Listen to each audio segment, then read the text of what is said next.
Hey there, Jeff Manchester, Manchester Music. Welcome. In this video, we are continuing our series, which is all about answering the question, why is everyone obsessed or in love with X plugin? Today's plugin is called Trackspacer by Waves Factory. If that sounds familiar, Waves Factory, that is, it's because they're everywhere now. But also, I did a review of their tool called Spectre, which you can watch somewhere up here.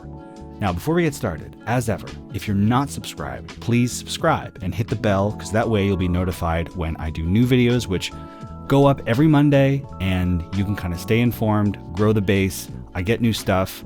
I get to show it to you. That's how this works. Now, what's really interesting about Trackspacer is that it's actually been around for like 8 years, but it's only exploded, I think, in popularity over the last 2 or 3. I've seen it used on EDM tracks. I've seen it used in composer stuff. I've even seen it used in podcasts to separate the voiceover from a music bed. So I had to understand why everyone was gushing over this tool. So that's what we're going to do. We're going to jump on the computer and we're going to deep dive to understand why this thing is so beloved. One more thing before I get started. I asked them if this tool was being powered either by dynamic EQ or spectral shaping, just so I could kind of get a better sense of what the magic was under the hood. And they wrote back to me by saying, it's not quite EQ, dynamic EQ, it's not spectral shaping, it's something very special. So, forgive me, I don't know what's actually powering this thing, but enough talk, let's jump in. All right, this is Trackspacer. Very simple interface, couple of knobs, another deeper menu over here. You can rescale it by clicking down here and dragging. I'm not sure why you would want it too much bigger, but if you do, you can. That's pretty cool. Now, instead of going over every single parameter here in static, with nothing playing through it, I think it makes more sense to play with these knobs as we have audio passing through them so that everyone can kind of better understand what's happening in real time. So what I've done is I've set up the most common form of sidechaining workflow, out there in the world, which is the bass and the kick together, okay? So we all know sidechaining. We have a bass and a kick, and every time the kick hits, we want the bass to duck or get out of the way so that that kick can come through and be articulate and intelligible. We know that, that workflow. What Trackspacer does is that same workflow, but I think in a much more transparent and intelligent way, but also in a way that gives you a lot of control if you want to dive a little bit deeper. So let's see what I actually mean by that by playing these two out. And what's the first thing we see? Well, we see the little spectra of the kick. And that's because in the routing, I have the sidechain source as audio kick number 1, okay? So we see a kick number 1, it's checked. That's our first thing we have to do. If we didn't have that sidechain properly, we wouldn't see anything over here. So that's our first thing we need to do, is make sure we see that spectra, that blue line. Now, when I want that separation and that ducking to occur, I bring up the amount.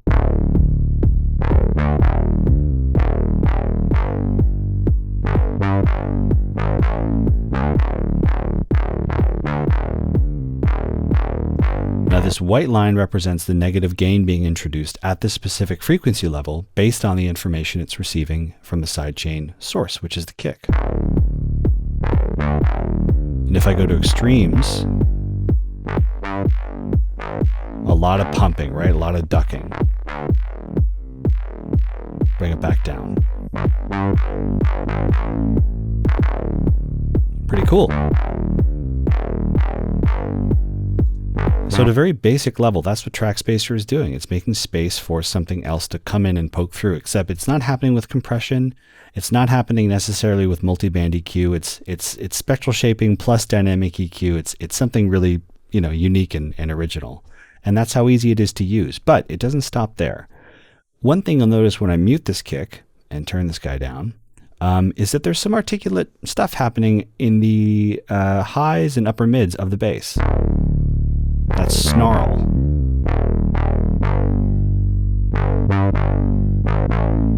And you'll notice that when I turn my sidechain input source on and send it in and unmute this,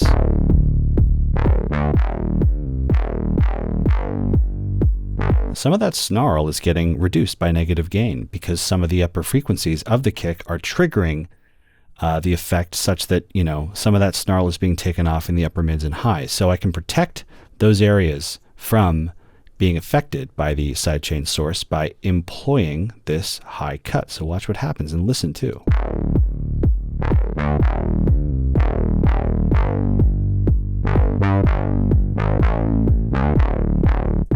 now the kick is not triggering high-end information to be affected by negative gain by the effect, because I prevented that from happening with this high cut. So now we get the growl back in our bass, which is really nice. We could do the other thing, the other side of it. If I really wanted the higher or upper information in the spectrum affected by Trackspacer, I could bring this all the way to 20K and then bring this low cut up, which wouldn't make much sense, but let's just do it.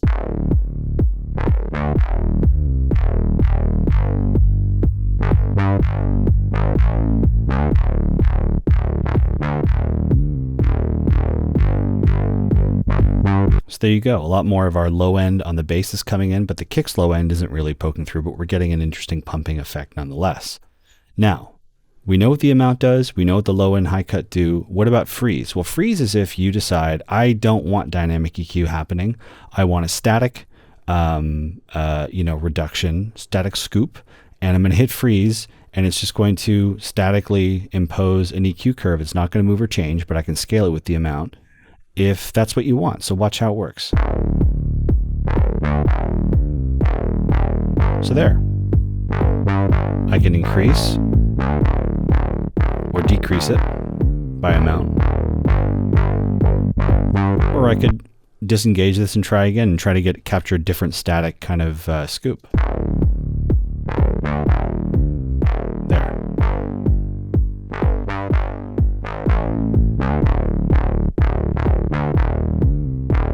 That's pretty interesting. So that's freeze, low cut, high cut, and amount. So what about this little blue button here? Well, if I click this, I get even more controls. One of the nice things is I can listen to just the sidechain source so that I can really tailor the sidechaining happening. So let's say I'm kind of knee-deep trying to get my perfect sidechain. I listen and I'm not really getting what I want. So I want to remind myself of what that input sounds like. So when I click this, I'm just going to hear the kick.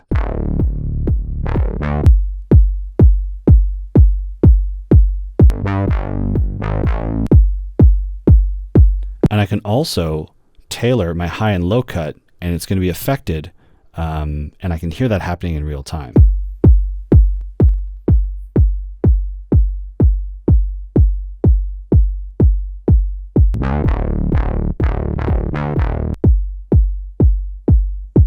And if I go back, I can see the moves that I made here. Okay. So it lets you kind of dial in and zero in and see what you're doing and hear what you're doing, which is kind of cool. Attack and release, well, these are the ballistics of, I guess it's not spectral shaping or dynamic EQ, but you can change the attack in milliseconds and release too. And MS, LR, and pan, this is really interesting. So you might be working on a source track that's reacting to the sidechain signal that is in stereo or mono, and you just want the effect applied to either the mid, the side, the left, or the right channel, or somewhere in between on both. What I can do is click MS over here, and then scale using the pan potentiometer, the effect to be applied to the sides of the source all the way, or just the mids all the way. Double click to return to default, or L and R, this is somewhere in between, left and right, or just all the way to the left of the signal is where it's, the effect's going to happen, or all the way to the right of the signal where that's going to happen. So these are really interesting controls that you can use to really tailor the sound of the sidechaining. I have an example that's kind of pre-cooked here where I'm not going to use this normal kick anymore. I'm going to use this weird kick, which is actually not a kick. It's actually a hi-hat. It sounds like this. So using some of the controls that I showed you a little earlier, what we can do is send the hi-hat information to another Trackspacer for a more creative application of sidechaining. So now I'm feeding this over into my bass, same bass we heard before. I'm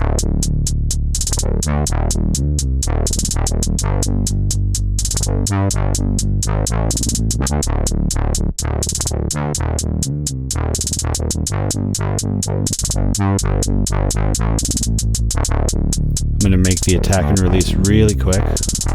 And now I'm just going to mute that sidechain source. So all we hear is this really interesting creative thing happening to the bass.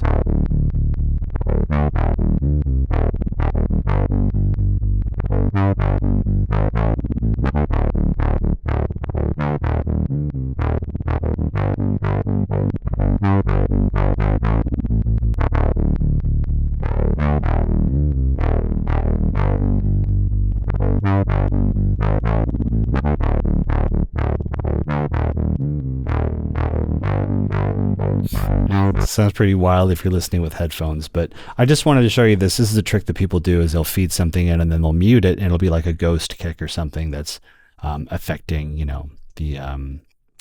the signal being fed. So those are a couple of very common and basic use cases. I wanted to show you another one with someone singing, which is over here. And we have a woman singing here. Let's see what that sounds like. Don't you think like that? I will love you endlessly. If you don't believe in me, don't you be like that. I have another track that is kind of in the way. It's some melodies.